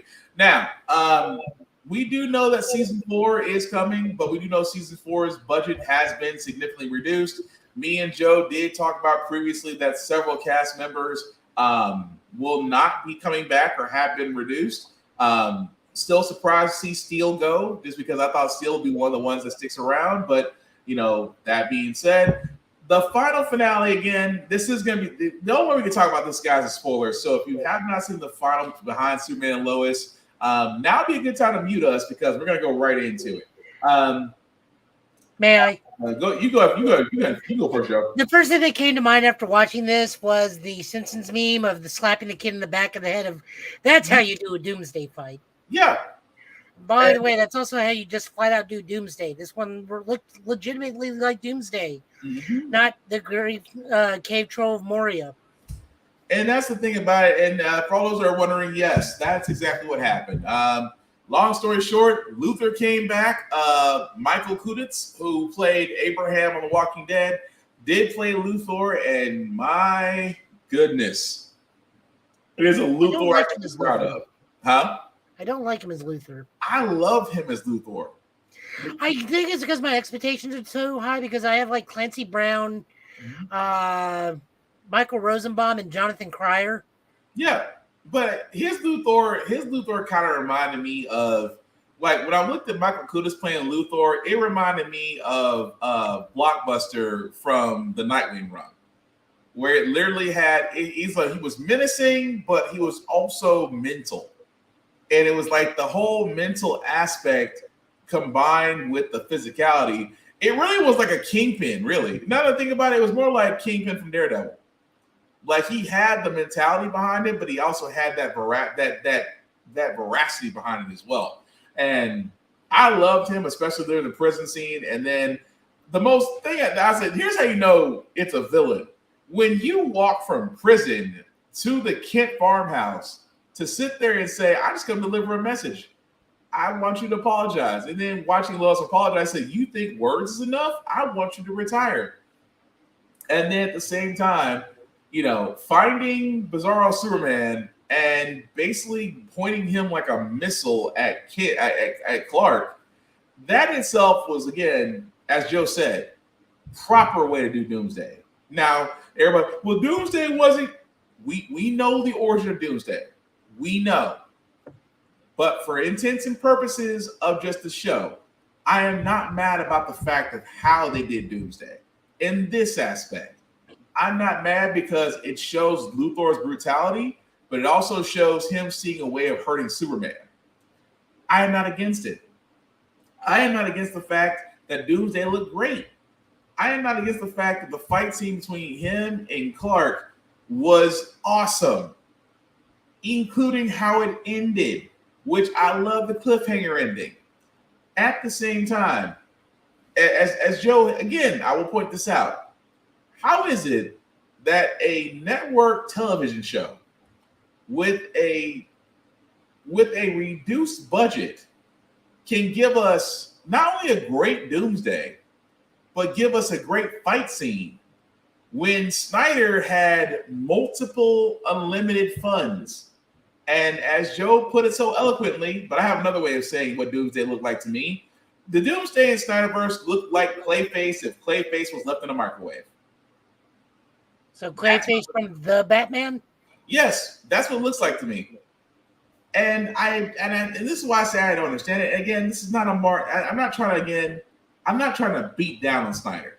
Zack Snyder is a great visual director. There are many movies out there that will support that point. He is a great visual graphics art director. I mean, Sucker Punch, 300, Army of Zombies, Army of Thieves, Rebel Moon, which is his next thing. But he's great on the visual arts. He is. Is he a terrible writer? I would think that maybe his ambitions outdo his limitations on what you could do on film. That being said, Doomsday here was great. I love the fact that there's still a dynamic between Clark and his son, which his son is starting to kind of branch out, and he kind of had that moment of, like, don't you ever do that again? I'm like, oh shit, are we about to see Superboy for real? But again, it as great as the season was, it does give me pause for season 4 because I'm still going to watch season 4, absolutely. But with the reduced budget, because I was hoping Superman and Lois would go to Max. If they go to Max, maybe the storytelling would increase. The budget there is obviously bigger. You can go a little bit more depth into the stories with Superman. But I'm not against the fact that as much as I was hoping they would get a season 4, they are getting a season 4, albeit season 4 is the final season. But overall, the season finale was great. I couldn't knock it. But Joe, your thoughts on that? No, pretty much you said what I said. I really, really enjoyed this finale. I will miss this. Mm-hmm. I find it very odd that pretty much next season we're only going to have Luthor and anybody named Kent is going to be our cast. I don't know how you're going to tell a story with just that. But, you know, I'm not a television writer, so I don't know how this not going to tell them how to do their job.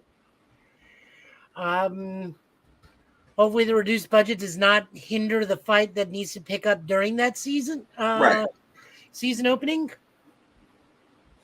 But that's the thing. That's what I said. I'm hoping. I don't think it will. I will go on the positive. I will go on the optimistic side of things. I don't think it will ruin it. but at the same time, you can't help but have a little bit of pause because to me, Superman and Lois was probably one of the better written shows. I guess you could say they were a part of the Arrowverse, but really not a part. They're kind of on that fringe area, but they were one of the better written shows. And they've always, and like I said, the weird thing about CW shows, once they get past season 3, it's either make or break. I mean, Arrow got past season 3, went downhill. Flash got past season 3, went downhill. Stargirl was about to approach season 3, and we won't even. No, we got season 3. Oh, was Frenemies or was the other one? Well, Frenemies was season 2. What was season 3 again? No, season 3 was the body count. Yeah. I'm sorry. We got 4 seasons of Stargirl. Did we get 4? I thought we got 3. No, we had 3. So we had the Injustice Gang, Eclipso, and then season 3. Yeah. Because I don't think we got a 4. They can't. They stopped it after 3, which again I always thought was a great travesty because it was finally starting to get to some hearts, especially around Joe McHale's character. But the point I'm making out of all this is that for those CW shows that got beyond 3, they just seem to go downhill. Do I think the same thing's going to happen between Superman and Lois? I don't think it will. I think the show writer has got a pretty good handle on things. Is the cast reduced? Yes. Do I still think they give us a phenomenal season 4? Absolutely. I have that much hope in it. But again, great series finale. Love how they just put it on a cliffhanger. Can't really be mad about it. But my God, that battle was something else. But speaking of battles, is the other show I'm getting into, guys. We got to talk about this one because my goodness. We're only 2 episodes into Secret Invasion. 2. We are 2 episodes into Secret Invasion, and man, Nick Fury has been through it. Again, we're gonna talk spoilers here, so if you have not seen Secret Invasion, if you have yet to watch it, now would be a good time to come back to us a few minutes later, just because there's no way for us to talk about without spoiling it, especially in this case. Just a quick recap of episodes 1 and 2. Fury does come back from Saber. He was actually summoned back to see Talos, who is basically going after a Skrull called Garak, who is attempting to, basically take over the world. Now, this is fast forward past Captain Marvel, where the Skrulls still don't have a home on their own. They're very frustrated, I guess you could say, with the fact they're still seen as refugees, and the fact that they are starting to make moves of their own, while Talos and Maria Hill are just trying to keep the peace. Nick is trying to do his best to get a hold of the situation, but even at the end of the first episode, where Maria Hill sees Nick Fury shoot her, of course, it's not Nick Fury, it's actually Garak, where she sat there and finally finds him and says, "It's you," was probably the first gut punch that we've had out of this. Of course, the next episode, we see Fury talking with Rhodey, who Rhodey is very, I won't say protected, but at the same time, he's very nonchalant, especially with Slovakia, and then he sat there and said he's there and tell the lady, he says, she's got one more time to decide, I am going to put on a suit and carpet bomb this place, which again was a road that we all know and love. But the conversation between him and Fury was a little bit different, since Fury is pretty much saying, look, there are those around us who may or may not be Skrulls that we need to stop. And you see Don Cheadle play a hell of a role where he goes, look, man, I got a different responsibility, a different role now, and I'm here cleaning up your mess. So it's a no-go from Rhodey as far as his help from Fury. Fury himself is really beside himself. Even more so to where, after talking with Talos, again, him and Talos did have a little bit of a spat. I mean, I've been mad at some people, but I never told them to get off a train. You know, I could have went down a few cars down, but we still gonna ride the same train together. But ultimately, we do see Samuel L. Jackson do enter a home where a lovely woman was there, and the first thing she says is, "You're forgetting something," as he puts on a ring, embraces her, and that is how the second episode ends. So, Joe, a lot to unpack there from the first 2 episodes of Secret Invasion. What'd you think? I mean, this is going to be a slow burn for a lot of people, but this is a good spy story. Mm-hmm. I do like the fact that they are trying to make Super Skrulls. Yes, the machine that was there, yeah. It's like power for Ice Giants, powers of Groot, power to things like, oh, you're trying to make Super Skrulls. This is bad.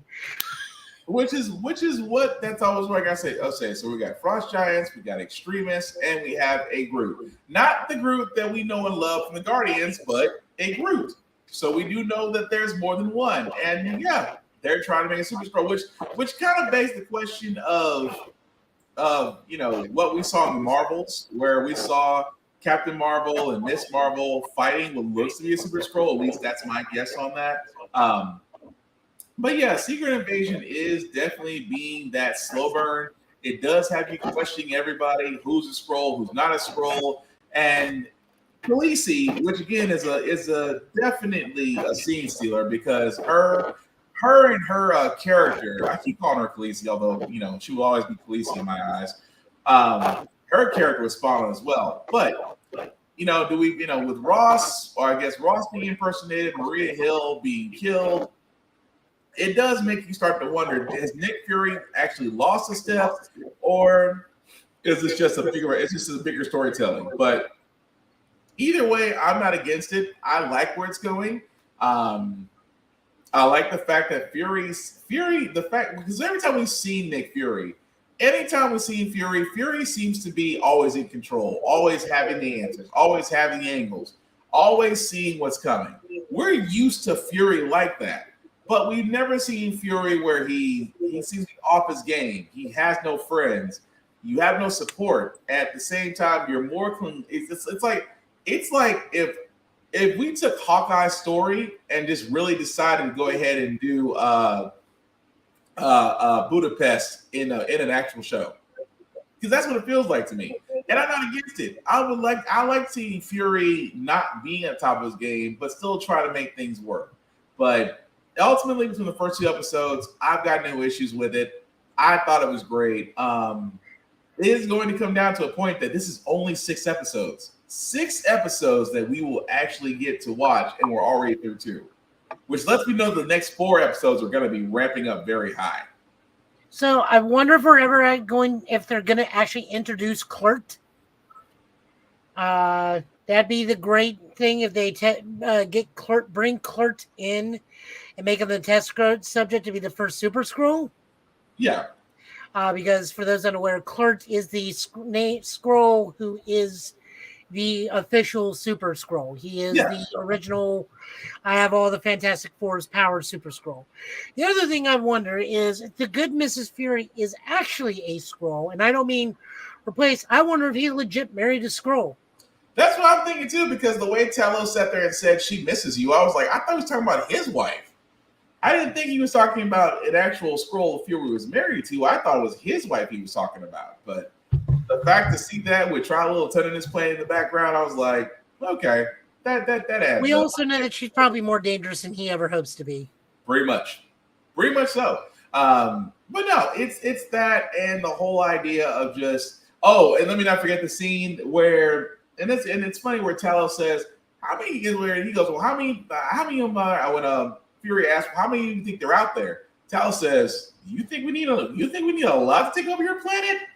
We can do it with a handful." And lo and behold, fast forward to the private meetings between all the prime ministers and presidents, and one, let's be honest, he's basically a Fox dude. He's a Fox News affiliate. I give it to the guy. That guy plays, I forgot his name already, but that guy. We'll just go with the Animaniac scene. We'll call him Buck Tuckerson. Yeah. And I mean, don't get me wrong about the guy who's playing him. He's a phenomenal actor. I mean, he plays a douchebag, bad guy in almost everything, but he's great at it. So I can't knock the actor for that. But that whole group was nothing but Skrulls, and they controlled at least 4 to 5 different points of the world, to the point to where Gravik comes in and says, "You will all recognize me as General," except one who is actually calling Talos and saying, "Look, they've all recognized him as the General, and we got to stop him." So at least there is one ally, at least for now. But yeah, that itself was a great scene. And again, like I said, to tell us in the next 4 episodes is going to be a lot. But I will be looking forward to it. But anything else you want to add to that, Joe? No, I mean, it's just good. It really is. But again, 2 episodes down, 4 more to go. And again, you can't help but want to be interested in this. But moving right along, I'm going to toss this to Joe because, like I said, Barry tried to take us out. But like we said, you tried, Barry. You and Mother Nature tried, but we're still here. The Hellfire Gala. Hellfire Gala. If I could say words, that'd be great. Joe, you say you had more news on that? So, Hellfire Gala happened in several comic stores across the nation. We did our own here in Nashville. So I went dressed as Hellfire Nova with a shirt on because I'm not going to shirtless Nova. I'm sorry. That's okay. I mean, parts of me are Japanese and parts of me are Italian. We don't need to find out which and which. And there's that image again. There we go. Just when I thought it was gone. Thanks, Joe. Just imagine noodles and soy sauce. Oh, I'm not hungry, but go ahead, Joe. I can keep going with those analogies. Just imagine talking with your hands and a giant robot comes down behind you. I'm trying to find pictures of this. You do this and lasers fire from the background. Oh, dear God. So anyways, no, we had a good time there. All X-Men books were on discount. We had one of the artists for Spawn come in. He also did some minor X-Men work and Iron Man work. This is also one of our favorite comic book shop people's last days with Rick's Comic City. So Connie will no longer be with them. She will still try to do her best from the outside to help out when she can, but her time at Rick's Comic City has ended, and we wish her well and the best of luck. Oh, okay, yeah. I forgot Connie posted that. It's not too bad. Nah, look sharp. Not bad for 15 minutes of going to Goodwill and then finding everything I needed in one go. Better than me when shopping for my own clothes, but I digress. But go ahead. Yeah, she was also there as Kitty Pryde from Hellfire Gala, and I'm sure more pictures will be coming in over the course of the thing. So yeah, a lot of good time. We were there for quite a bit. Then, of course, storms came, so we had to wait out the storm. Yeah, I was trying to. I'm just hoping other cosplayers came. Yes, there he is. Not somebody I'm familiar with, but I don't read a lot of Spawn or Iron Man. Mm-hmm. So didn't get a chance to sit and talk with him any. Would have loved to, but just didn't have the time. Had a good time. It was very nice. It's just kind of a bummer that so it was Connie's last day. I was trying to see if they had more pictures, but like you said, they may be uploading them as they go along. But I didn't see that when I said, "Yep, I know that was Joe." But yeah, that was the Hellfire Gala event, and to where again, as you see there, not to take away from the Hellfire Gala event that's going to be happening at D23, which is exactly 21 days from now. I think they said they're doing the Hellfire Gala event for D23. So yeah, July 22nd. So it's not too far from now for that. So we're looking forward to that. But yeah, it's going to be interesting to see what they come up with. An actual Hellfire. I don't know why I can't say that. An actual Hellfire Gala that you could actually attend. But anything, Joe, you want to add to that, sir? No, I mean, we're just not covering comics tonight because national distribution kind of got screwed up this week. So there's not enough comics to actually populate a full list. So there's that. So, we're just going out there. I'm just sitting there fighting in Street Fighter still. Still Silver Rank 4, slowly grinding, ever grinding. I have got to get it. My matchup with Ryu is still terrible, but I'm winning more against Giles.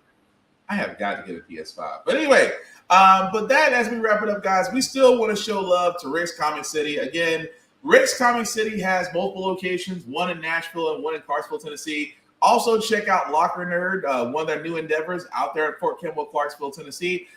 Voted Nashville's #1 place for go-to for comics. So if you are in the Middle Tennessee area, definitely check them out. Rick's Comic City, as you can see on their website, rickscomiccity.com is currently showing there to where you can buy comics, you can buy graded comics, you can do hardcovers, you can do pull lists, as Joe has done multiple times, and myself. So again, if you are in the Middle Tennessee area, definitely check them out. If you are not in the Middle Tennessee area, please support your local comic book store, support your local libraries.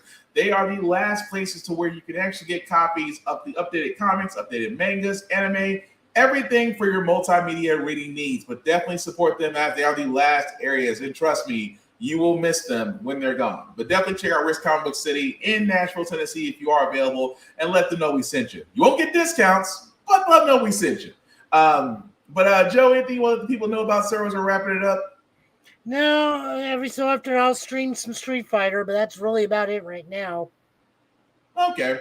Again, with his Street Fighter, because I said I can't. Lord, by the time I get on Street Fighter, I'm going to be rusty as all get out. But I am still going. You say you'll be rusty as all get out, but you'll just look at half the new combat systems and just like, I do what with the head now. See, I don't know about I may go classic because I know there's a classic setup and there's a modern setup. Oh no, I'm not talking about button setup. I'm just talking about the drive gauge mechanic. Actually implementing it itself. Gotcha. Oh yeah, what about the forward and cancel and then the counters? Like your EXs are not tied to your super meters, they're tied to your drive gauge. Your blocking is tied to your drive gauge. Oh, drive rushing is tied to your drive gauge. Drive impacts tied to your drive gauge. Drive reversal is tied to drive gauge. I'm pretty sure I'll pick it up. Now, either that or it'll be fun. It'll be fun times watching me fail. But aside from that, guys, we do also want to show love to those that actually share our stuff as well. Shout out to What the Shit Podcast, because I just saw that you shared our podcast. Again, guys, we thank you a lot. Thank you, Blurred's Eye View. You shared our podcast as well. Thank you for that. Also, shout out to our other friend, Vaughn, at Big BZA Dot. Definitely check him out as he is working on new music for all the shows that we do have here. So definitely thank you for that. But definitely check him out on his YouTube channel, as he does have music for free. And if music that you're trying to purchase, definitely hit him up as well. Big BZA Dot on all social media. Also, at the same time, guys, as Joe said, he will be with the Sticks on PS5. Where can they find you, Joe, on your PS5 handle? Oh, Joe Italian last name over on Twitch. Yep. As well as Total Justice Gaming on YouTube. As for myself, guys, Black Fox 447, you can find me on almost every other social out there. I do reviews on everything that I watch, that I read, that I play, and even work out, because I still do a couple push-ups. The link at the bottom of me, it'll make that a little bit bigger for you guys to see. If you copy and paste that link into your browser, it'll take you to our link tree that has the YouTube, Facebook, groups for all of our podcasts. How the fuck we got here? Get bitten off of this podcast. Like, share, and subscribe. And as Joe said at the beginning of this podcast, guys, all of our podcasts can be found wherever podcasts can be heard. Whether it's Stitcher, for how long that's up. If you don't know the story, yeah, that's an unlimited clock. We can be seen on Google Pod. We can be heard on Google Podcasts, Apple Podcasts, Opulence Radio, Always Record TV. Again, we're trying to spread our wings and fly, because if we can make this a full-time job, we will. And I do mean we will. But aside from that, guys, again, as we are approaching July, I cannot stress this enough. God's hot plate, which is pretty much the lower part of the U.S., is going to become a scorch zone.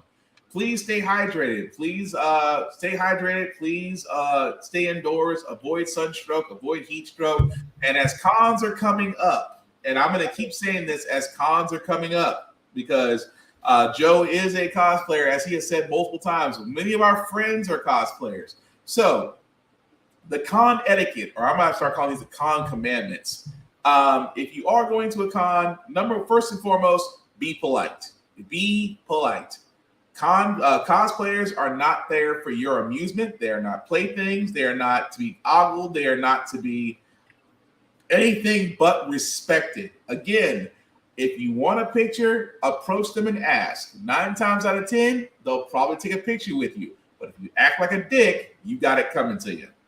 Also, going to a con, learn to use deodorant. Learn to use soap. Learn to use toothpaste. Learn to use mouthwash. Simply put, guys, if you've never been to a con before, being at a con floor can sometimes have a lot of easygoing traffic, and sometimes it's sardines. What I mean by that is a guy like me and a guy like Joe can literally, as impressive as our physiques are, will look very small in an ocean full of people. And trust me, if you are funky, you will be found out. Don't be that guy. Please use soap. Please brush your teeth. Please use mouthwash. Hygiene. That's all we ask. And again, I stress this very heavily about cosplayers. Now, I know a lot of, I'm not saying male cosplayers don't get this, but from the female cosplayers out there, again, I consider myself security. So does Joe. So if we see friends of ours that are being harassed, we handle it. You've been warned. But at the same time, respect. Compliment on the cosplay, because you do not know how much it takes not only to make a cosplay, but to have the courage to wear it out in public. Because again, it is a brave thing to do that, to show off your work, whether you made it, whether you purchased it. The fact that you wanted to do it screams volumes about bravery. That should be honored and accepted and understood and respected. It's simple as that. But yeah, again, con season, go out there and enjoy it. Don't buy any food there unless it's really good, because me and Joe and others will tell you, con food is it's high and it's not worth the price. Now, I can't speak for all cons, just the ones I've been to. Let's just say they've just been very underwhelming on the con side of food. Now, the food trucks outside, chef's kiss. That's all I'm saying. But with that being said, Joe, any last words, sir, before we call it a night? Nope. Cool. With that being said, guys, again, this was a special edition. Barry tried to take us out Friday night, but we'll be back next Friday. Same Get Bit time, same Get Bit channel. Of course, as we said, love and respect cosplayers, love and respect each other, support others, despite what they may be doing, because again, support them the way you would support Beyonce if she knew you was alive. Aside from that, guys, take care of yourselves and each other. We'll all get through this. I've been Will. That's been Joe. This has been the Get Bit Podcast. And Barry, we told you you couldn't take us out. Have a good night, guys. Peace.